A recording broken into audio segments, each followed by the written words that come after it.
కానీ ఇక్కడ జరుగుతున్న పరిణామాలు ఏంది? అసలు ఏం చేస్తున్నారు మీరు? ఏం పద్ధతులు ఇవి?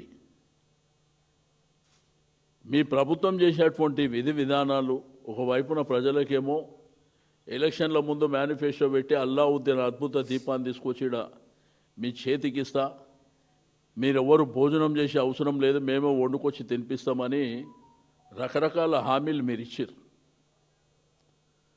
కానీ ఈరోజు మీరు చేస్తుంది ఏంది?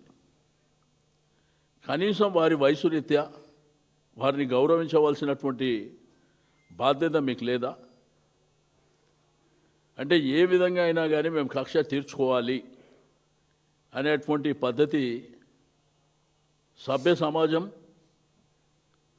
చీదరించుకుంటున్నటువంటి పరిస్థితి. అందుకే మా పార్టీ పరంగా రాష్ట్రంలో ఉన్నటువంటి మా నాయకత్వం, మా ఎమ్మెల్యేలు కావచ్చు, ఎంపీలు కావచ్చు,